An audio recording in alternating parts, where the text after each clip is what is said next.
Good morning.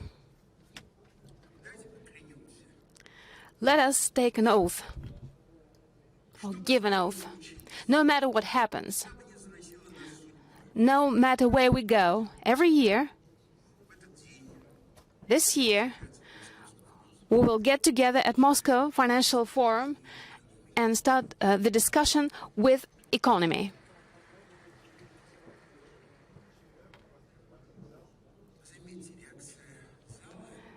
Did you see the reaction of the people?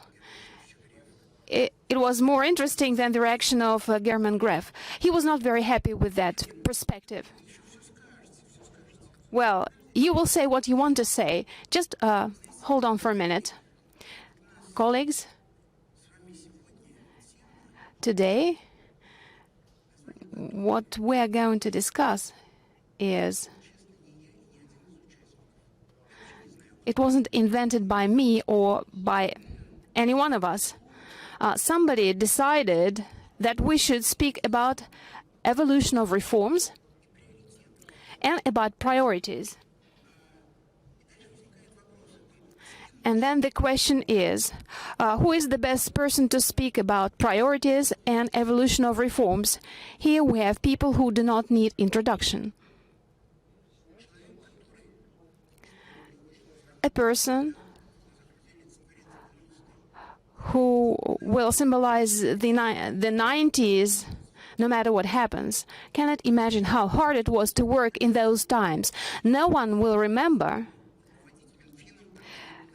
who was head of the Ministry of Finance with the shortage of money, and it was hard to find medications and money for people.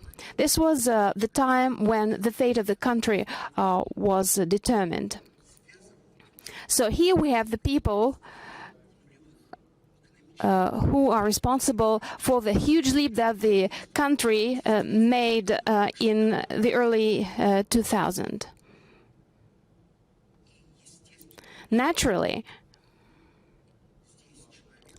today we have a person here today who are under absolutely different conditions today is expected to be Chubais, because the challenges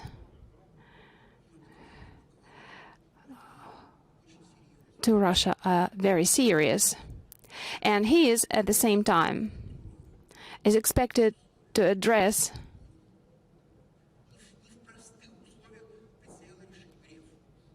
the challenges who Mr. Gref was faced at some point of time, and now Mr. Silovanov is expected to do this. So, Chubais, the Minister of Finance in the 1990s. Here is a question to you. When is it easier to be the Minister of Finance? When you have no money at all and there'll be no claims against you because you have nothing, or when there is a lot of money and everybody wants to have this?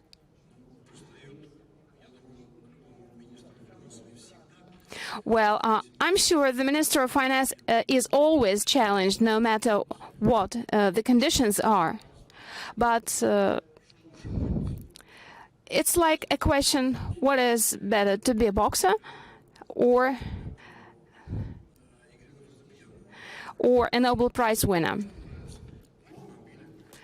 Well, we were in fight, yes.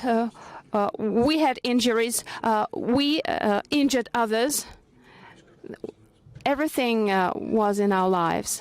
So it is hard to say when it is easy to be the Minister of Finance. All right, so you try to avoid the answer, the direct answer. All right, let me take another attempt.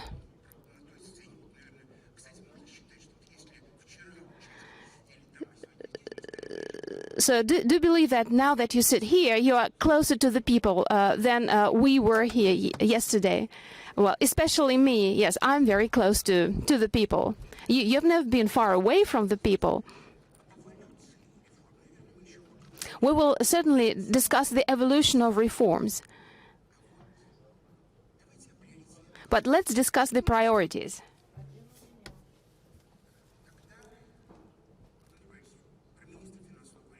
So you refuse to speak about the position of the finance minister.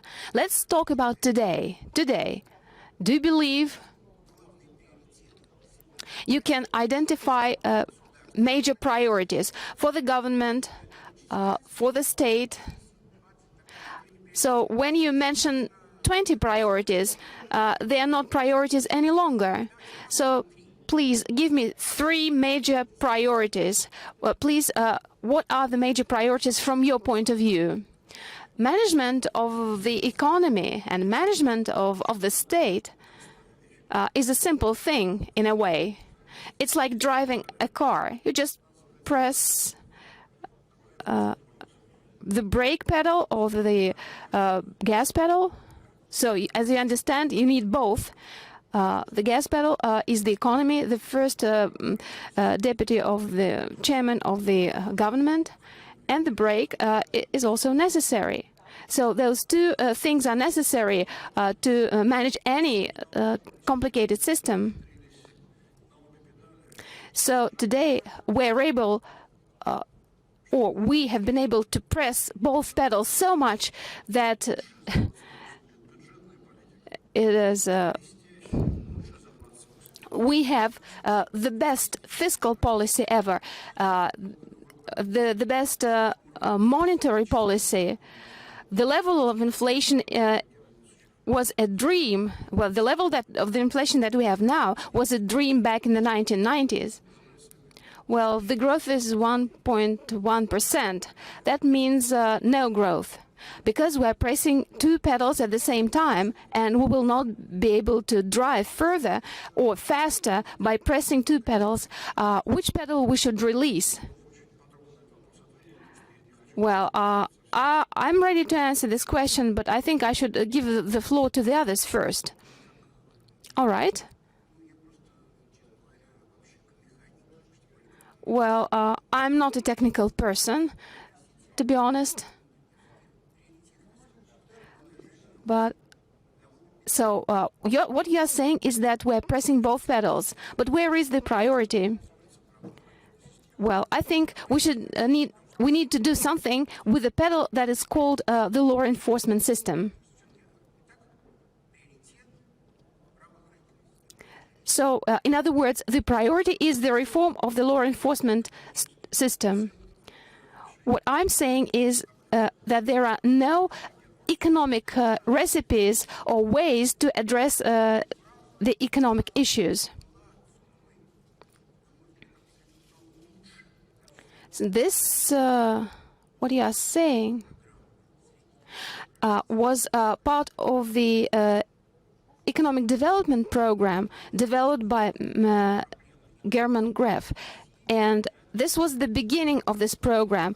And this program started with the statement saying that the economic issues of Russia are beyond the economic scope. So we agreed not to look back into the history too much. But somehow this statement was deleted from the program thereafter. So, Mr. Gref, how would you address the question of priorities? But, well, first I would like to address what you have said before and your speech that you've made. Well, I'm not afraid that we'll be able to address the challenges that you put in front of us. All right. Secondly,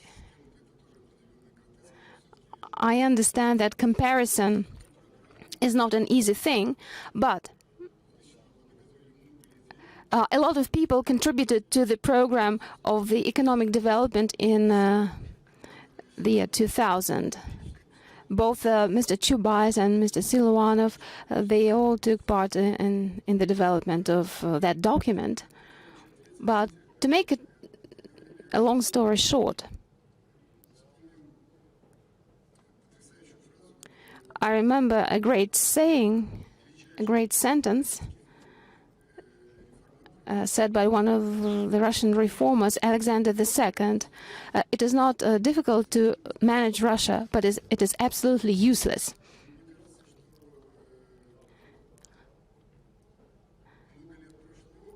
A lot of years have passed ever since, and our perception of the country management hasn't changed much. Well, the issue of the country management was very relevant during the times of Alexander II.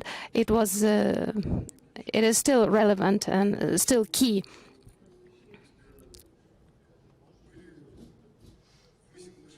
Imagine you used to have 8 horses running forward, and then one horse slows down and the system breaks apart. I believe that our issues are more fundamental. What we can say that it is getting more and more difficult to manage and rule Russia. So the more sophisticated the issues are, the more sophisticated the tools become. What we are trying to do is to use the old tools to address the current issues, and this doesn't work, and this is our major problem. A lot of money or little money in life, there are 2 big problems: too much money, excessive money, and shortage of money. What is worse, it is hard to say. You being chairman of Sberbank, you may make people shudder. Yeah, we do have the same issues in our organization: shortage of money and surplus of money. So the key issue is the managerial issue. What is the difference between the economy of the 1990s, between the early 2000s, and the current economy? It has become more complex. Managerial tools have become more sophisticated. And we cannot use the old management system. We cannot apply it to the current problems. We like saying, you do not have a business model. We don't have confidence in your business model. We don't understand how we are going to create added value. So at present, we do not have a business model for the country economic growth. I listened to yesterday's panel, and the discussion that you had made it very clear that there was no understanding what to do. And if we fail to understand what to do, there is no agenda whatsoever. So did I get you right? That the main priority is, let's somehow agree between ourselves. So I cannot torture you to get the answers. So it was really hard to understand and to get the information from Mr. Chubais and to understand which pedal to press and which to release. So I think it is all about, yes, trying to agree and not to go different directions. But I would like to insist and ask you what the current priorities are. Today's priorities are, first, understand the model of economic and social development of the country. What is the new model of growth? And how to adapt the management system to this model. It doesn't depend on the amount of money. Even with the shortage of resources, you can find solutions, even if you have an effective and efficient system. If the system is inefficient, even with the surplus of money, you will not be able to develop appropriate solutions. So if you fail to have effective tools, it is useless to discuss all the rest. So the efficiency will be negative.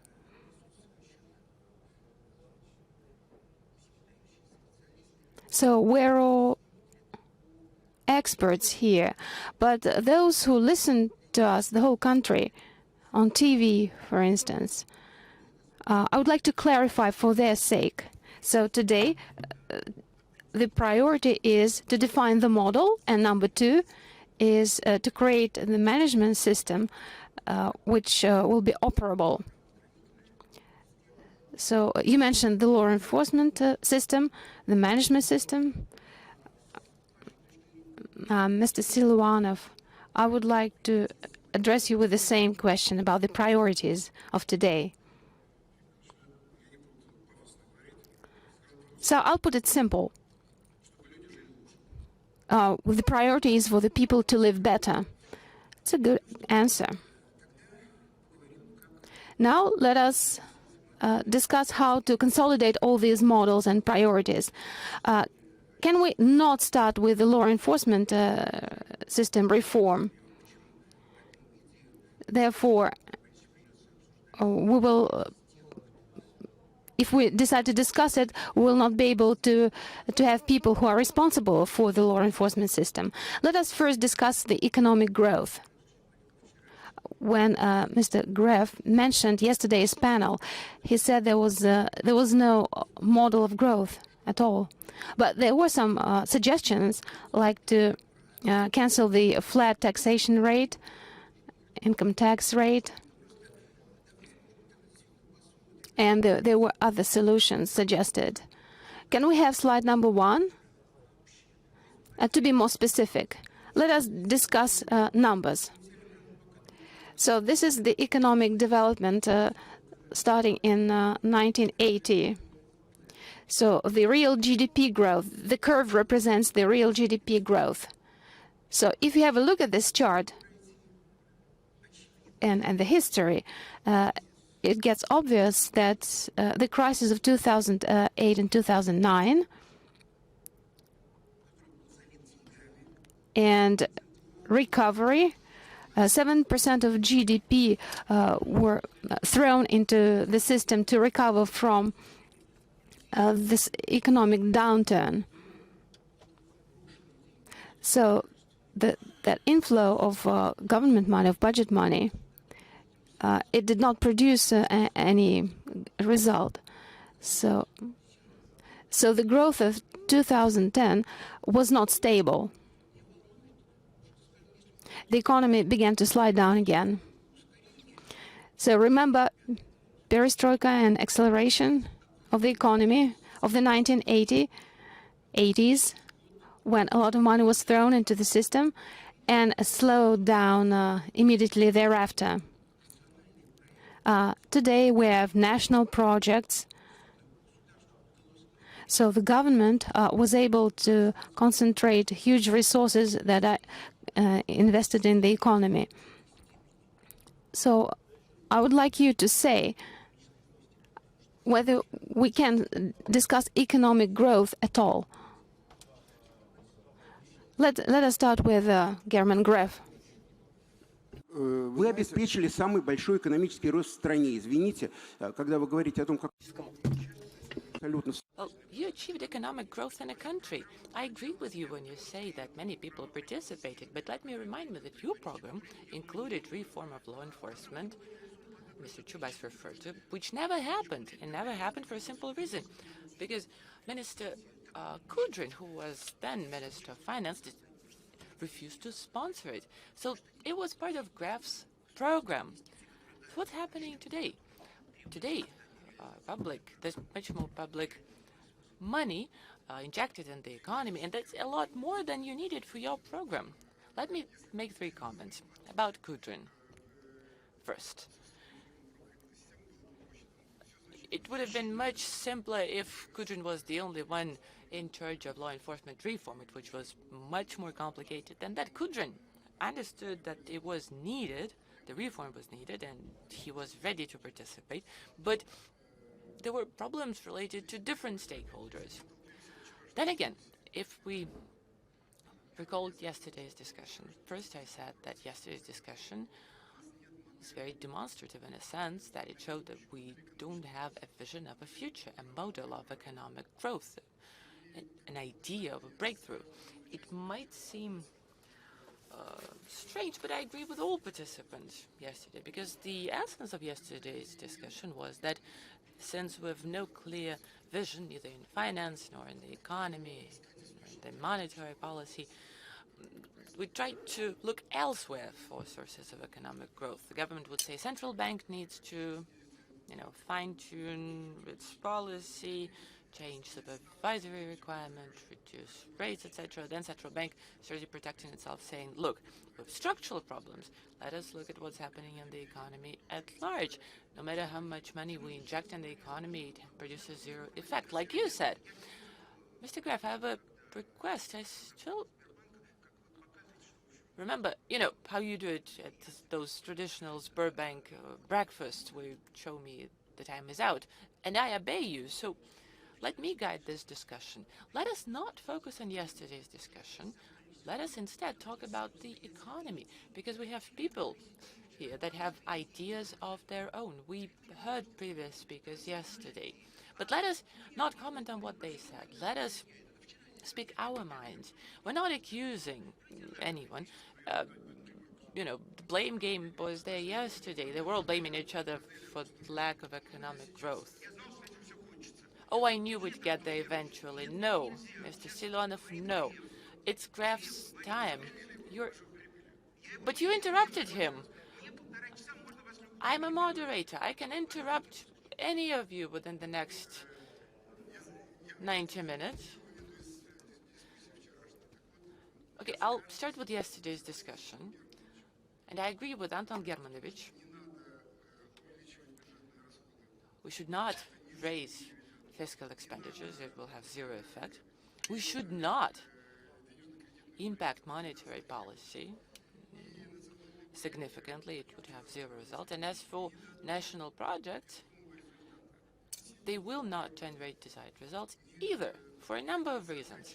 First, because they're not properly structured. And second, there isn't enough resources. We're not injecting huge amount of money. It's a myth. We do allocate some money, but that's not that much. So this is the reality. And you can't pressure. It's not enough to pressure people. You can't pressure Silonov enough to make it happen. It's just not physically possible. In my view, these resources we're spending on these projects should be spent differently. What alternative model of economic growth we could have? Well, we're very fortunate. There are technologies we cannot ignore. Disruptive technology that have overthrown all areas: management, education, healthcare, industries, services. We witness emergence of a new model of growth globally. So all the money we're spending on these national projects should be redistributed to reinvent a new model of management in all sectors: education, courts, law enforcement, industry, anything, you name it. And with the money we spend on national projects, we can do that. Minister Silonov, well, I can't interrupt Silonov. Give them the mic. Why don't you want to talk? Of course, I'm ready to speak after Silonov.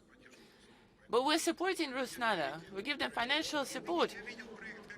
Therefore, I have a priority. I've seen the draft budget. You're not giving any money to Rusnana. Well, we play dividends. Will you be giving this money to Chubais directly? Okay, colleagues, it might seem that 90 minutes is a lot of time, but please be brief. Okay, it has been said that we don't have a vision for breakthrough, which is so not true. I completely disagree. We have clear goals. We have a toolkit to achieve them. We have resources. We have a plan. Minister Kudrin said the same thing he's been saying for many years, 5 years ago. But this is what he did when he was minister. And look where it took us.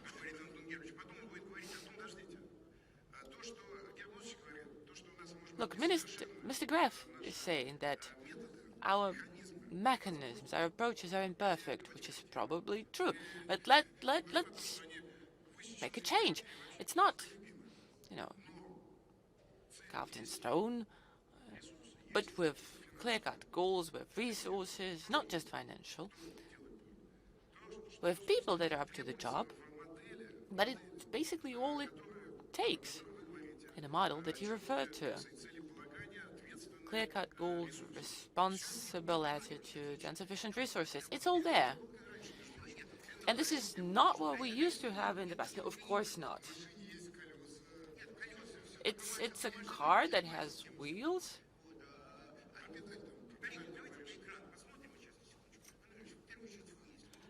Anton, could you please look at the screen? Last year, and I think the point Mr. Graf was making is really important, because last year, when these national projects were being drafted, I remember when the draft budget was introduced, they were telling us that in the first 6 months we anticipate a slight drop, then the money will start working in the economy, and then economic growth will begin. And the government was giving us forecasted figures of economic growth. Now I'm looking at the forecast that the Ministry of Economic Development submitted to the government, and their forecast suddenly says that this growth we anticipated due to national projects is just not there. So there are analysts that made their forecast, and they're consonant with what Graf is saying, that there will be no growth. And I'm sure the government will revisit its forecast and revisit it downwards.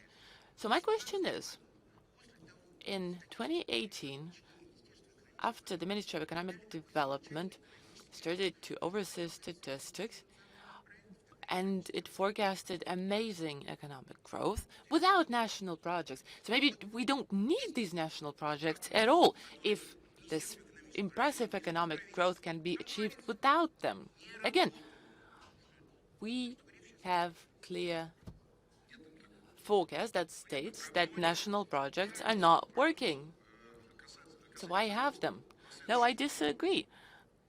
This is the forecasted growth for the next year is still the same as we originally anticipated. Our target growth is 2%. The papers that were submitted by the Ministry of Economic Development, it's their forecast.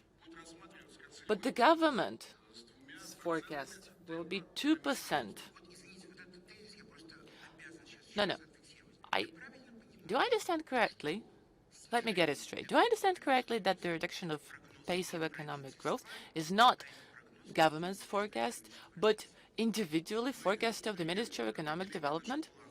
As we charter our plans, as we shape our policy, we use the forecast made by the Russian government that will be published next week. Can I comment on this very slide? But I would interpret it completely differently. What this slide shows us is that business community analysts see the economic situation in one way, and the government, the Ministry of Economy or the government in its entirety sees the situation differently. There's clearly a disconnect, and you can see it. And Mr. Graf was saying it, I think, at the St. Petersburg Forum, that there's a lot of money in the economy, but the growth is lacking. We all say there are many savings, but they don't transform into investment, and that's all we've been saying. The share of investment in GDP, it's 21, we need 25, but for some reason, it's just not happening. You look from any angle, and you see there's a disruption, there's a disconnect. Why is the disconnect there? It's easy. It's investment climate. Business has zero confidence in Russia. They don't believe they will be protected. So this is the problem. There's Article 35 in our Constitution that states very clearly that private property is protected. So why is there a separate article about private property but not about public property in our Constitution? If you let me finish, I will explain why I am referring to the Constitution. Who's in charge? Who is in charge? Is the Minister of Finance? Is the Minister of Economic Development in charge? Is the Federal Anti-Monopoly Service in charge? Of course not. It's the law enforcement. The law enforcement is in charge.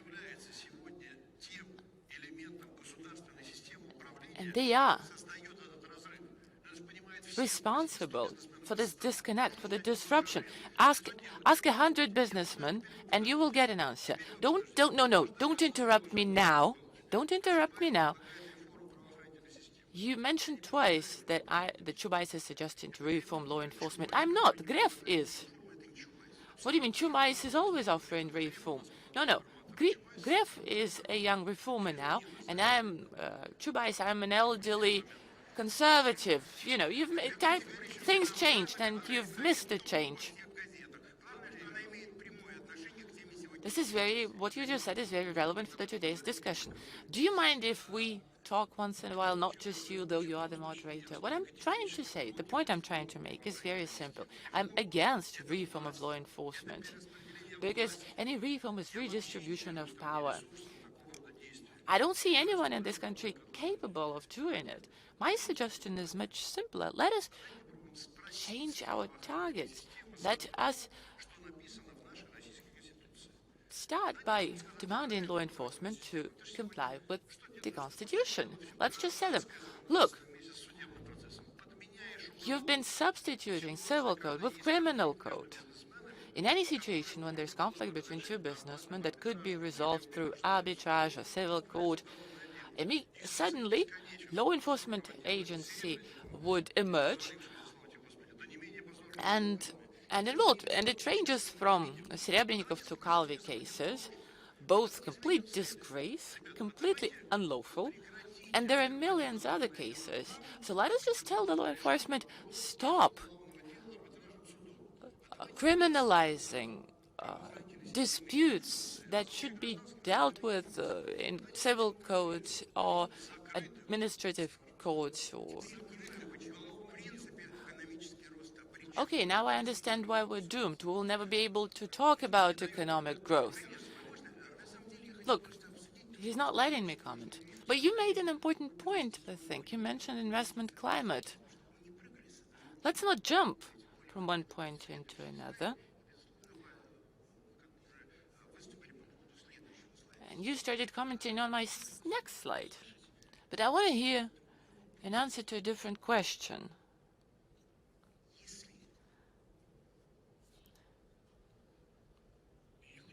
What if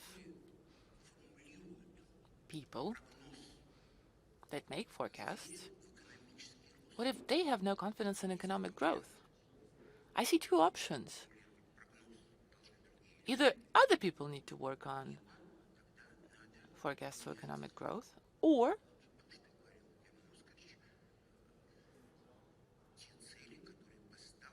Germanovskevich said, we need to change goals that have been set forth, because if they're not helping get where you want to be.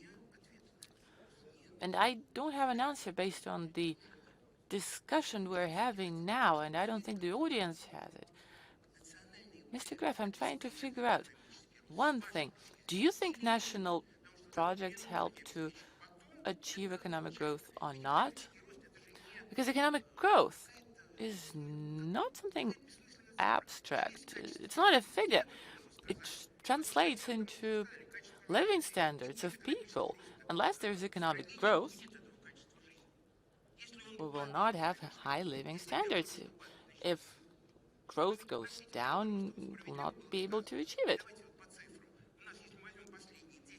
Do I understand correctly? If we look at the past 10 years, we had on average the economic growth was 1.1%. So it means we're just stuck. We're not going anywhere. I remember Gref commented at one of those business breakfasts. By the way, it's great we now have yet another platform where we can speak the truth once a year. But my question is different. To stay where we are, we need to run fast. And we've been just standing there for 10 years. So my question is very simple. Minister Siluanov, I want to ask you, you're in charge. Will national projects do the trick? Well, to answer that, macroeconomic situation is perfect in Russia.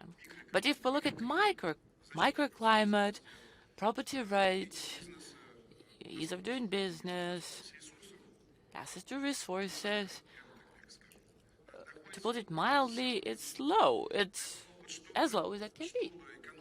So in order for the economy to keep going, we need not just to focus on the macro level, not just look at the general economic situation, but commit. States should commit that we will not change rules of the game, we will protect property rights, we'll not go after the business community, will ensure fair trial. National projects are just one of many tools in our toolkit. There are resources, but that's not enough.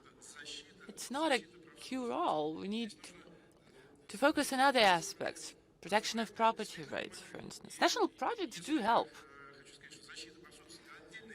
but it's a separate subject. Direct investment is a separate project. What are you looking at?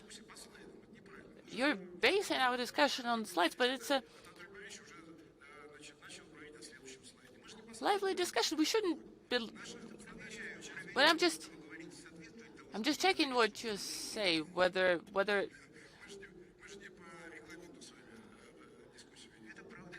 Look, it's an open discussion. A national project is an important tool, but it's not the only one.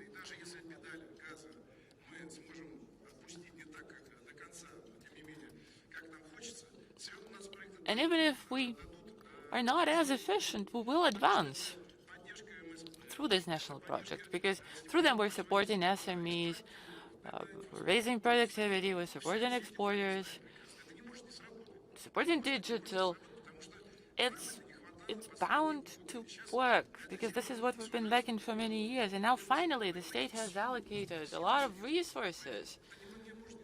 And it will work. There's just no alternative. So to answer your question, national projects indeed are instrumental to attain the goals that we have formulated. But that's not all.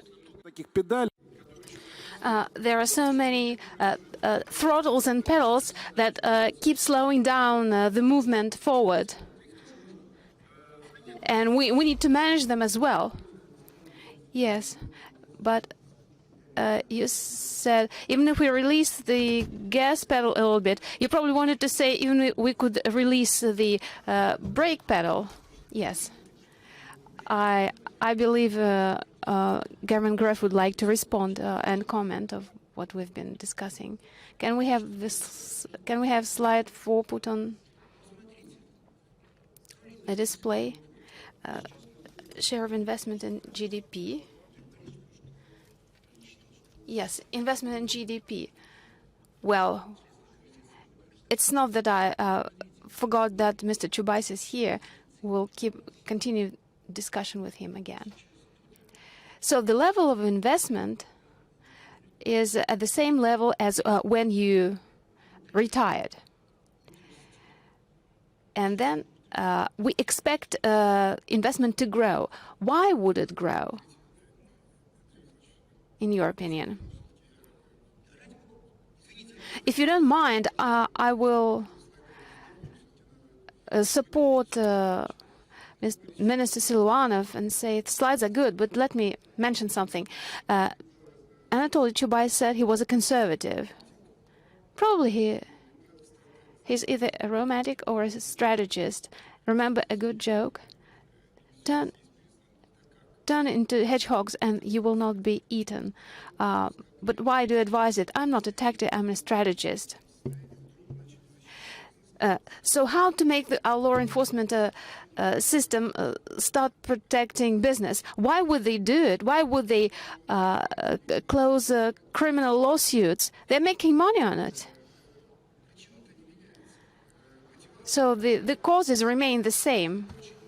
The motivation is clear.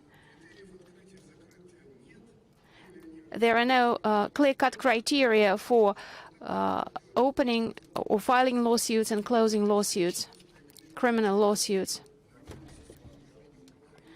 So absence of appropriate management system in law enforcement is the reason for that.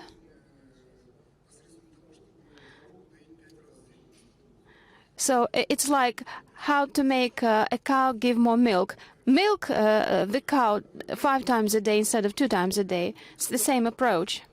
What Anatoly Chubais has been saying, the macroeconomy doesn't only mean a balanced budget. Macroeconomy is the economic growth numbers that we have, investment growth rate, population income growth rate, etc., etc. So our macroeconomic indicators are not so good. Yes, we do have some good numbers indeed, and appropriate policy of the Ministry of Finance helps a lot, but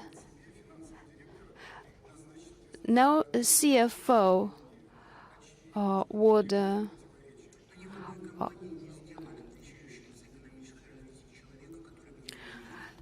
well, I don't think any company would allow a person to develop a budget without him having confidence in the company itself.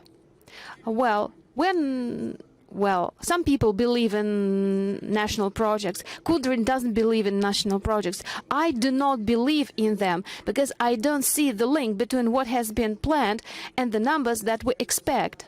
Well, I believe history will judge us. We will see what will happen in 2 years. Yes, we want the country to be a success. We want national projects to be a success. But we believe that national projects do have some good things in them, good ideas. But in its entirety, the national projects will not generate expected results. If you give me time, I will elaborate on that and I will provide reasoning. But today we're talking at a high level with a big audience. We are on TV, so we won't go into a lot of details. But yes, it's true. We now operate under different conditions. We have new tools. We can make some things without too much cost, indeed. Remember a story. A great reformer, a czar, invites a wise man, invites his ministers, and addresses the wise man saying, "We cannot grow. The country doesn't grow. The macroeconomy is great. We have a lot of ministers. We have double the number of ministers we used to have. We have the Minister of Education, Minister of Higher Education, Minister of Secondary Education. We have the Minister of Science and Research, but there is still no growth." And then a wise man takes a piece of ice, give it to the first minister, and asks him to give this piece of ice to the Tsar, to the next minister, and then to the next, and to the Tsar. By the time the Tsar gets it, there is no ice whatsoever. So this is the economic growth model that we have. But remember what happened to that person, to that wise man in the end, who took this piece of ice out. Let's take one parameter. The number of officials, government officials, in the year 2000 was 1.115 million. But today, for 10,000 people, we have a lot of government officials. So the number of government officials has grown 1.5 times since the year 2000. And also everybody remembers what happened to that person, to that wise man who took out a piece of ice. Yes, we do, but I'm not saying we need to fire half of the government officials. I'm against that. I'm for changing the system, changing the model. If we do this, we would be able to do great things. Well, the number of government officials is, or civil workers is absolutely excessive. But what we are looking for is a new quality of government officials. Let's keep the slide on, and I would like to give the floor to Anatoly Chubais. Well, I don't think we will rely on the slides at all. Let me comment the words about the lyric and the strategist. I'm not taking any tough position. Well, I understand that my suggestions are as realistic as the reform of the law enforcement system. But let me say one thing. I ask myself a simple question. 15 years ago, it was 2005 or 2004, who did the business hate most? Tax authorities. So the business went crazy at the mentioning of tax authorities. And now this situation has become the opposite. Kickoffs for VAT reimbursement, no, there is no such thing any longer. Now we have good people in the tax authorities with good goal setting, and the tax system operates appropriately. So it has changed. It's a good example. We had did we have a reform of the tax system? No, of the taxation system. We didn't. What I'm trying to say is that I don't believe in thorough reforms, including a thorough reform of the country management. But changing of the goal setting is more realistic for this country. But Mishustin did it, the tax authorities did it. Mishustin did it after the president had said, stop harassing the business, stop taxation terror. And when everybody understood that the presidential instructions were real and serious, then the taxation system began to change. Today, I think we have the best tax revenue service in the world. A classic said, well, it's all about people. Yes, it is all about people. Yes, I would say people, human resources plus goal setting. Goal setting is key. Let me clarify something. I will come back to investment again, but you are right, there should be some logic behind all this. Can we?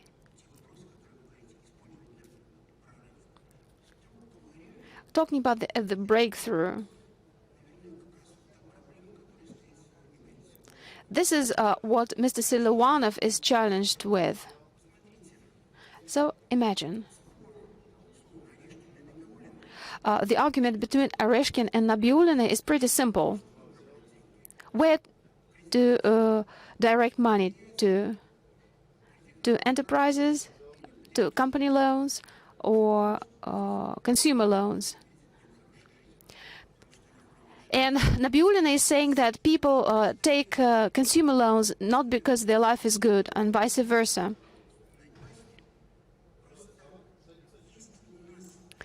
But do we have a real chance to forget how people live? 13.3% of people live below the poverty line. And it is clear that a lot of resources should be directed to make their life easier. It's not for nothing that the president says people should feel that they begin to live better. Remember when MRI devices were procured? We have more MRI devices per capita than anywhere in the world. But the problem was that the doctors were not trained to use it. You are saying we need to change people, but it takes years to change people. But people want to live better today, here and today. And the answer I'm looking for is that even if you invest money the way you want to, there will be not enough for everything. That's why we need priorities. I'm showing you this slide about investment in GDP. If we have a look at the available funds in enterprises and companies, have a look. Russian companies today have 18.5 trillion rubles on deposits. They do not get a good interest rate, but they do not invest either. That's why Chubais is right when he says that people are afraid to invest in the economy. So you start doing business, and then somebody comes and takes it from you. Don't you have a feeling that if you follow the path that you suggest, we will not be able to achieve what we want because the conditions are absent? Well, first of all, I haven't heard about any alternatives. Of course, we can try to cure a disease, what you've had for the whole life, but there are no solutions like that. There are no recipes like that. So it takes time to cure any disease. So macroeconomic issues cannot be cured overnight. So you mentioned investment. Let me give you an example. When we say stop harassing business, we mean law enforcement agencies. But I should say that it's not only law enforcement agencies. There are other government agencies who keep harassing business at their levels and in their sectors.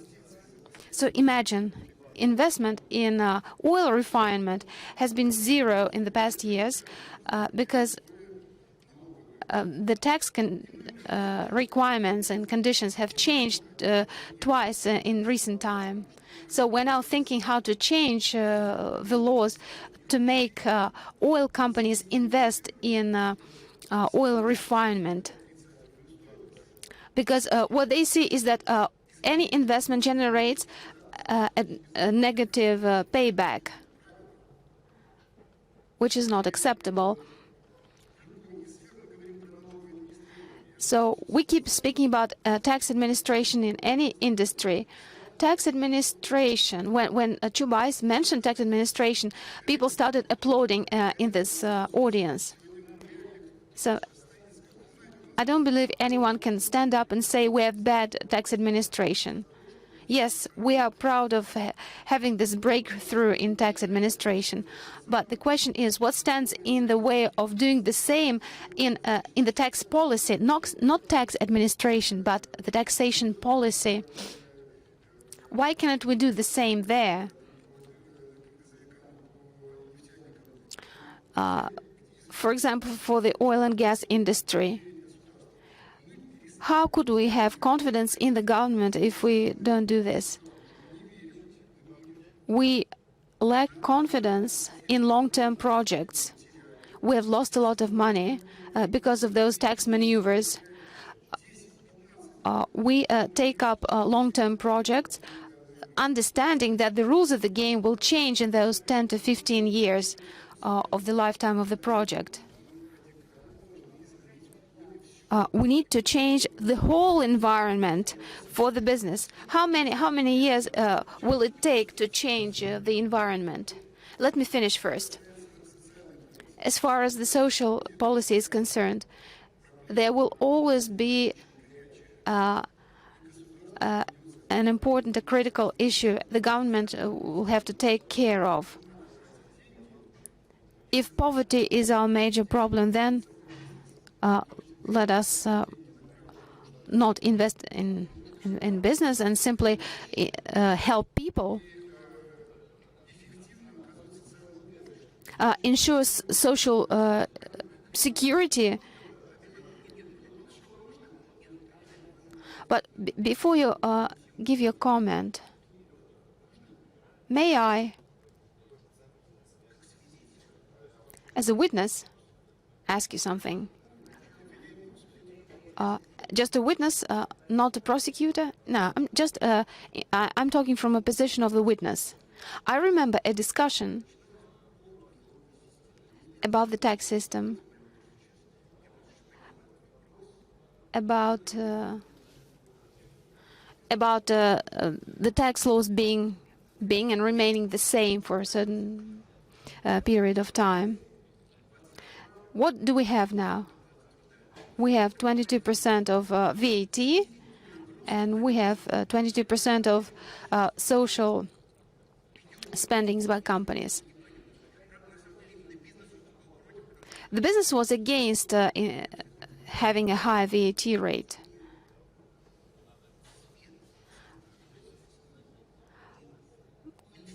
The Ministry of Finance offered to have the VAT increased. I remember you being the author of this proposal. Imagine having 20% of VAT and 20% of social security fees paid by the companies. Now that so much time has passed, you were the originator of this idea. Who stopped it? Why didn't it happen? Why didn't your suggestions come true? 20, and 20%. This was the idea to bring the social tax from 30% to 20%. It was a heavy burden for companies. For some companies, this social tax was so heavy. They had to pay salaries in envelopes. So the idea was to reduce the social tax and increase the VAT.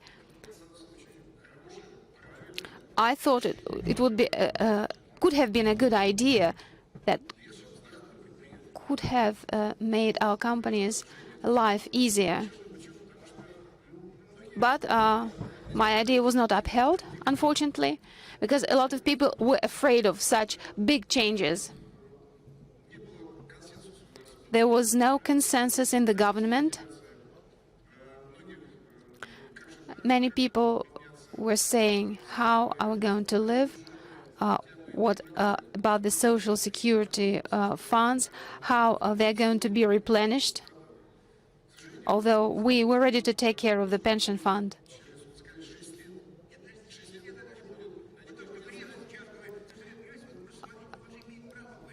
But what Gref is saying, he has the right to say this. When the flat income tax rate was introduced, the amount of risks was the same. And it generated very good results, the introduction of the flat income tax rate.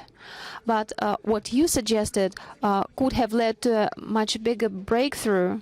Now you are saying we can do it only in 6 years. Why not? Why cannot we come back to those good suggestions? Well, I must comment on what you said about oil refinery, rather. We'll know which refinery we're talking about. Oh, come on, let me finish. To give credit where credit is due, we found a solution, a good one. If you invest in oil refinery, you should get tax benefits,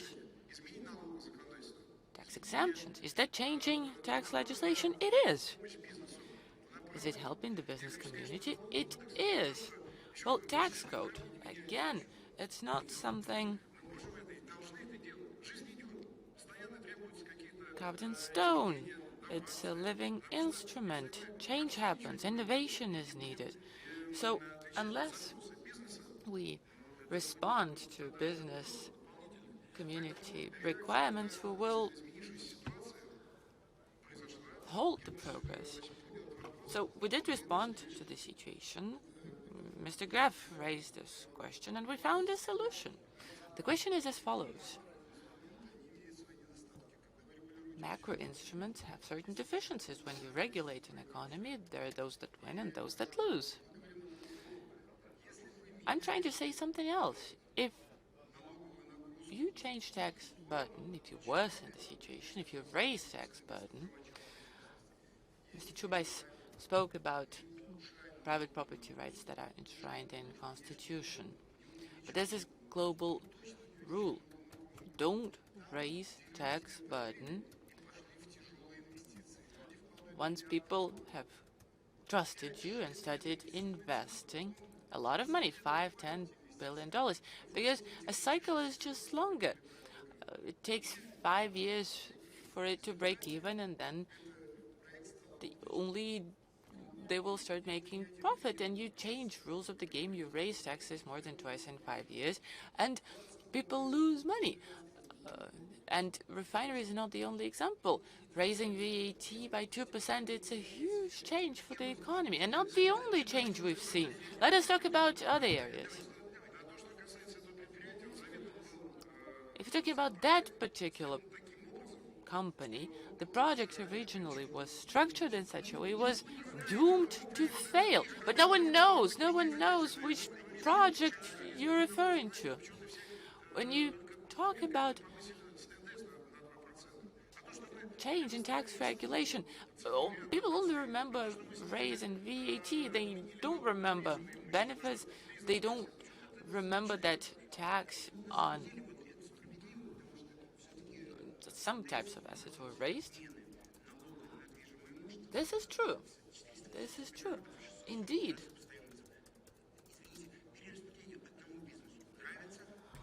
When VAT was raised, tax on movable assets was revoked. But talking about not changing rules of the game, not changing tax legislation, I think Mr. Chubais talks about the next 6 years. I wanted to protect Siluanov because I know I will have a difficult conversation with him about me interrupting him all the time, but time is running out. I want to ask you, I've never seen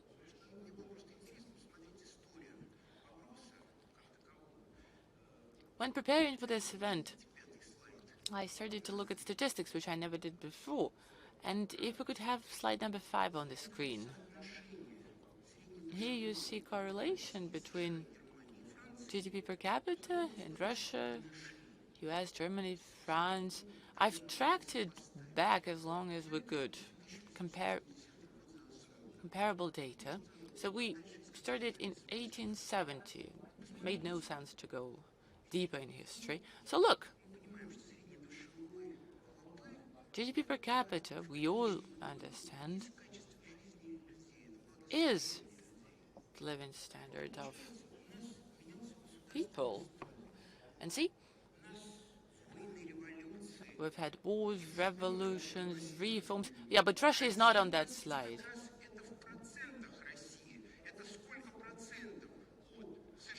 It's percentage points from Russia. Russia as compared to France, Germany, US. So Russia is that much of GDP of other countries. So this is an indicator that's similar to living standards.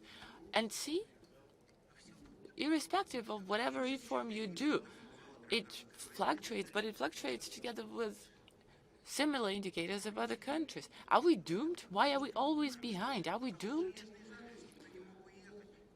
Well, the Iron Curtain was there. No one could travel the world and see the difference. But now the situation is different. People see that it's different elsewhere. Life is better. Life is easier. So people migrate. I disagree with your interpretation of this slide. There's a difference between 8 and 85. The drop is because of the Soviet Union collapse, and we're all to blame for its collapse. But there's a huge difference between 25 and 65. Talking about the future, I think we live in a unique country, and right now it's a unique situation. We have two unique opportunities. First, thanks to the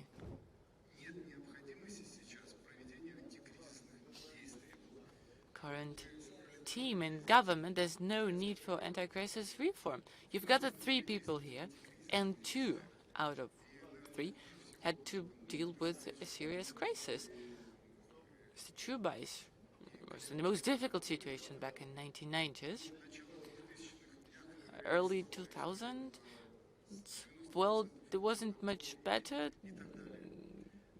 The debt was at 90% of GDP. That was not the only problem, but now we find ourselves in a unique situation. We're done with all the crises. And despite all the pressure on the Ministry of Finance, Minister Siluanov managed to continue healthy fiscal budgetary policy. Now the situation in finance has changed dramatically. The central bank, despite all the arguing, despite all the debate, has created a new financial system. Not just banks, insurance companies, everything is more efficient, more transparent. And then there's tax service. It's one of the most difficult pieces of our legacy. Now we have amazing chance to leapfrog many problems using new technologies that emerge and that help many countries of the world, be that Singapore, Korea, and you name them. They've all done that leapfrog through new technologies. And I think we have an amazing potential with people, with human capital, like many other countries, with money, with our own technologies. That's not enough. We'll have to buy abroad, but luckily we have science of our own, we have technologies of our own. So I'm very optimistic about the situation. We need to continue such discussions. We need to continue the debate. There's no ready-made solution. So we need to keep talking. We need to find consensus, and we need to move in that direction. So now we find ourselves in a unique situation. We can really catch up significantly. Well, I think this diagram is just wrong. Shutter it and throw it away. It's you calculate it based on nominal rate, not on purchasing power parity, which makes it completely wrong from the beginning. Imagine we take the Soviet period from 51 to 91 and then divide GDP per number of people and calculate it based on Soviet troubles. Oh, come on, seriously. If you compare true GDP per capita, Soviet and those countries, then from 57 to 97, you need to put it down 4 times, and then you'll get the result opposite to the one you're getting. You'll see that now in history, at least in the past 100 years, there were true major breakthroughs that dramatically raised living standards of people. First was in the years 21 to 30, new economic policy, and then the second breakthrough were German Gref's reforms. And you'll see that people live better when genuine reforms are happening. And this is a conclusion that is completely different, exact opposite of what you're making. If you do your math properly, well, hopefully you have enough experts that will do your math for you. But as for breakthrough of Hermann Gref, it's on the diagram. You'll see it. Yeah, but on your diagram, it shows that the country lived after Hermann Gref worse than in 1975. Well, ask anyone. Ask Mao, who's in this room, who is a classic. Why are we talking about 90s at all? It should be 99. Mr. Chubais, there were two periods indeed when the state trusted a lot of its problems to the business community, and the business was developing. This is what we need now, largely. When the state starts to trust the people, the business, the economy starts growing. Again, German Gref supported transformation of law enforcement. Minister Silvanov, I can't help going back to that point. I was asking German Oskarovich, and I need to ask you.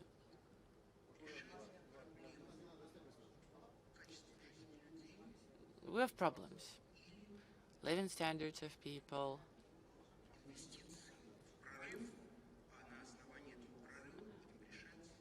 So how do we, and we need investment. So how do we deal with it? Do we help people, or do we invest in a breakthrough that will trigger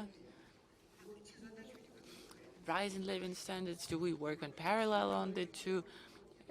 Structural change, reform of law enforcement agencies, not just Mr. Graf stresses it. I think everyone has stressed it already. So what do we do first? How do we approach it?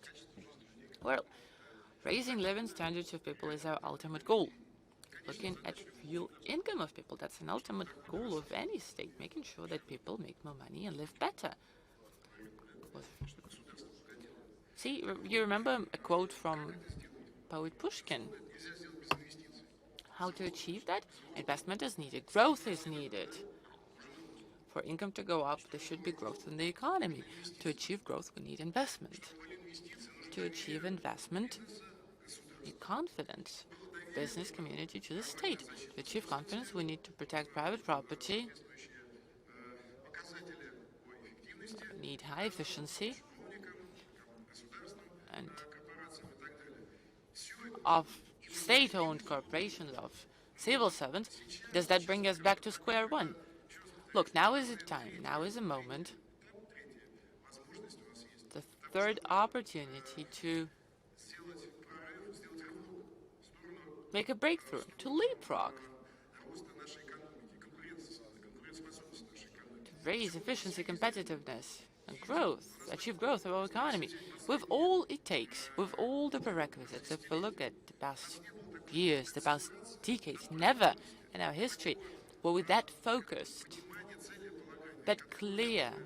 Never did we have such clear vision as we do now. So I'm sure that will work. You forgot about efficiency. Efficiency is important. Why is there no confidence? Because there's no efficiency. Why private business? Because they spend their money. The more money, the better. But when no one in public service looks after efficiency, it will have no result. Key performance indicators. Look, German Oskarovich is right, Anatoly Borisovich is right, everyone is right. You're right, you're right. But that just cannot be.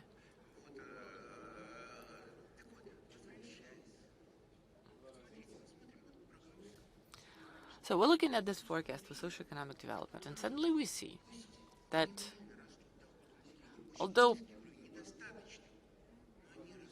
income is growing slowly, very slowly, but it's still growing faster than the anticipated pace of economic growth, but this is a road to nowhere. That's exactly why I'm asking this question. How do we deal with the problem? Growth of income without economic breakthrough, and at the same time, it's a closed circle. You do whatever you might, and then you end in square one. So how do we begin? To begin, when I asked about priorities, this was exactly what I meant. Law enforcement, public administration, reform, all of that takes years. Do we have years to spend now? It should all be done simultaneously. What Anatoly German is saying, what the government of the Russian Federation is saying. We've come up with a plan of action, and it should all be implemented simultaneously. One is not going to work without the other. Let me show you just one slide. Again, no way.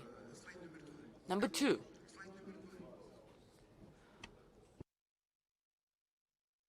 look at how interesting the raw material shock in GDP when raw material prices dropped. In 2014-2016, when oil prices and gas prices dropped by 8.6%, GDP dropped by 3.6%. But if we look at the statistics, do you think we can draw a conclusion that we've learned how to cope with them? Look, we're past that already. We spoke about it already. Our starting point is good, solid. We're not that sensitive to externalities, sanctions even, but we spoke about it already. We've learned to cope with crises, that's true. We've learned to withstand crises, which is good. This is what it takes, but this is not all it takes. Additionally, structural reform is needed. A set of measures is needed, the one we just spoke about. Minister Chubais? Well, the songwriter, Boris Grebenshchikov, has this in one of his songs. He says, according to our latest intelligence, for all these years we were fighting ourselves. And the slide you're showing shows that the stronger the economy is hit, the less negative impact there is. So we're good when dealing with externalities, but we still have problems with ourselves, coping with ourselves. I fear when they say we're prepared to a crisis, because we only can prepare ourselves to the crises of the past. It's like the French and the line of Maginot, when they were confident, they built a fortress, and French generals were too confident, they forgot technology has changed. And they were crushed. And it's the same story. If we keep preparing ourselves for yesterday's crises, we'll not be prepared for what tomorrow may bring. I think the major raw material shock is yet to come, because we're likely to witness a drop in oil consumption globally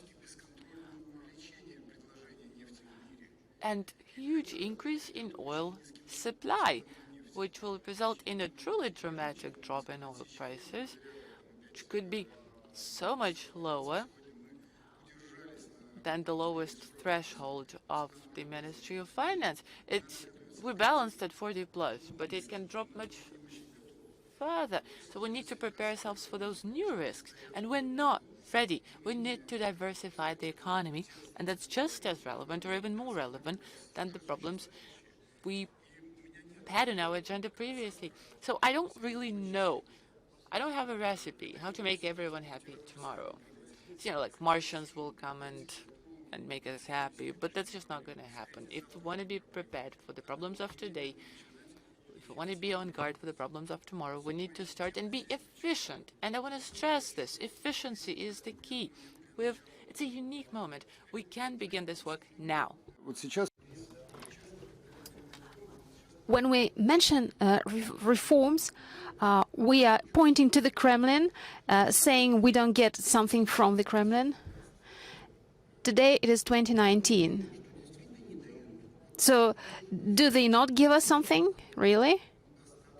Or do they not allow us to do anything? Well, I'm confident that the Kremlin or the president will support us.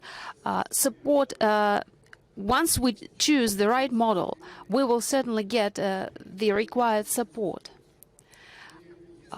We need to achieve consensus, but without an effective engine in place, there is no way of the right using of the pedals will not work if the engine is not efficient. 7 years ago, I remember when we started discussion on shale oil, head of one of our I won't give you the name of the company, said that shale oil was the U.S. PR.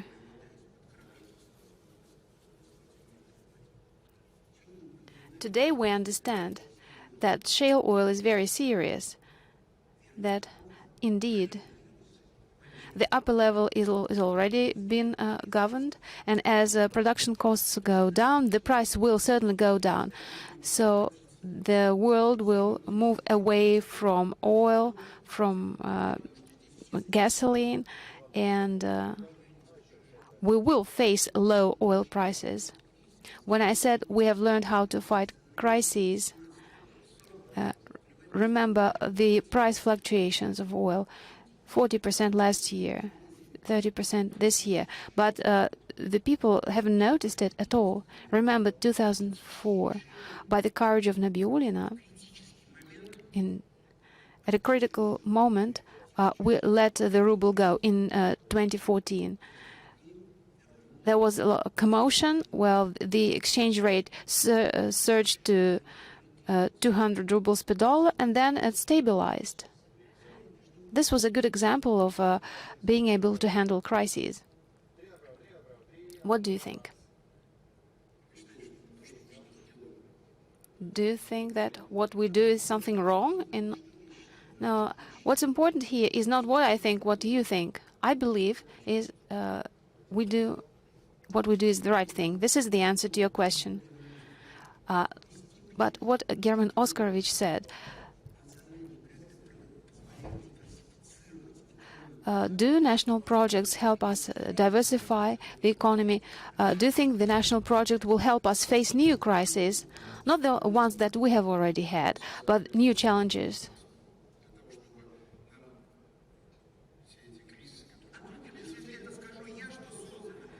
Don't you think we do not have this system? Well, I want you to answer it.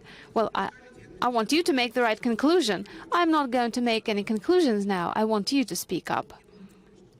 I'm only trying to understand. Mr.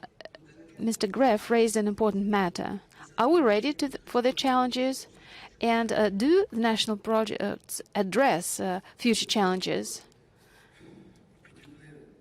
I think that we have defined ways of development, and these are key areas. And I believe that those key areas, they appropriately address the goals.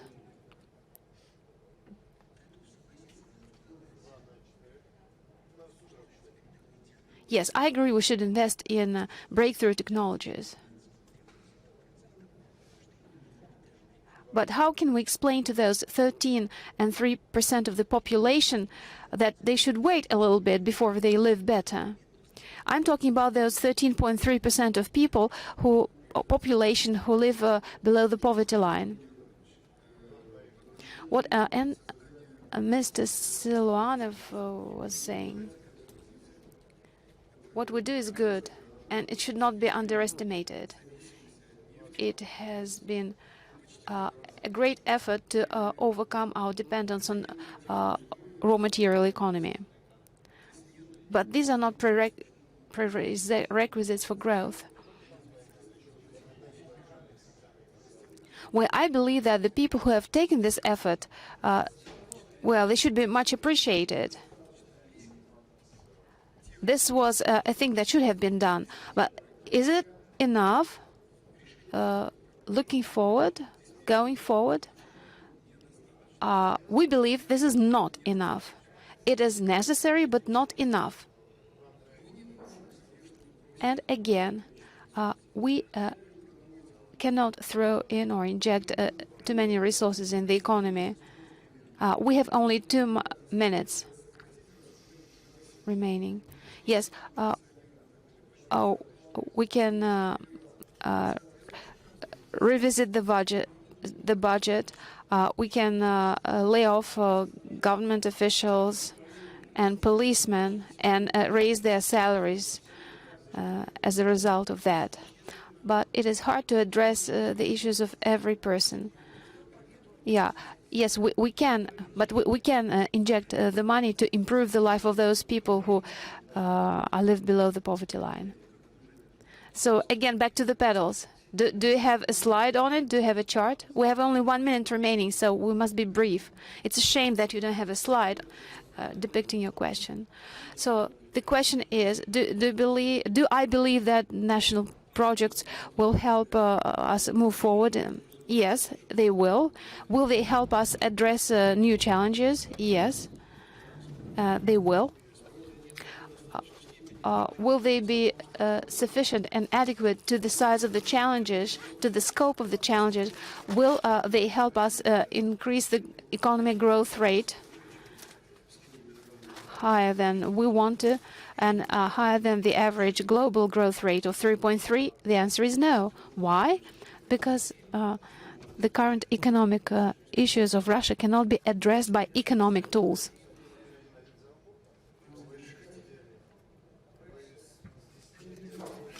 Well, to be honest, I don't know what else to ask.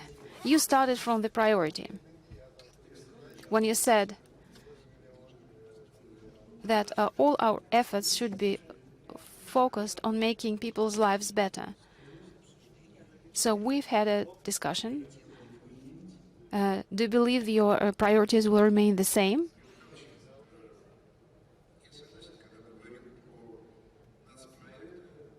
Yes, I agree with everything said about the national projects and efforts taken by the government towards that goal, but all measures that we take should be integrated. The national projects alone will not be able to resolve all our issues, and they are not intended for that purpose. We should be taking action in all areas of the economy and life, protect private property, use new technologies, walk up the pace of the global development. We cannot move forward in one area and slow down in some other. So we cannot allow ourselves to slow down anywhere. So let's release the brakes. It is not easy, but we will do it. So to answer the question what to do is we should work. We should continue working, not just exchange opinions here, but put all these ideas on paper and implement them and address them and resolve them. Well, unfortunately, it's time to wrap up, although I have a feeling that we have a lot to say and discuss. Yes, a lot is being done. Several days ago. So the regulatory guillotine that the Prime Minister mentioned in January, indeed, a lot of bylaws have been eliminated and cancelled and annulled. And yes, streamlining of the economy is necessary. Support of investors, special investment contract, these are real tools. Laws change, and we have been able to consolidate a lot of resources and to create this safety cushion. And all this can help us reform the country without thinking what sanctions can be taken against Russia or what the oil prices will be tomorrow. So we have great opportunities. And still, the business keeps the balances on their accounts without investing them. Yes, we should continue working. And I agree. And as German Oskarovich said, we should speak publicly about it. So what did we start with today? Well, the people thought I made a joke, but I was very serious. Let's agree that a year from now we will get together here again and start the conversation about which of our outlooks and forecasts have come true. This would be a good way towards developing confidence in people in the future and in the economy. If people remember what they said a year ago, this is good. I'm happy to have the people here today who spoke very openly about the economic challenges. And I would also like to thank you and those who listened to us and tolerated our debate for such a long time.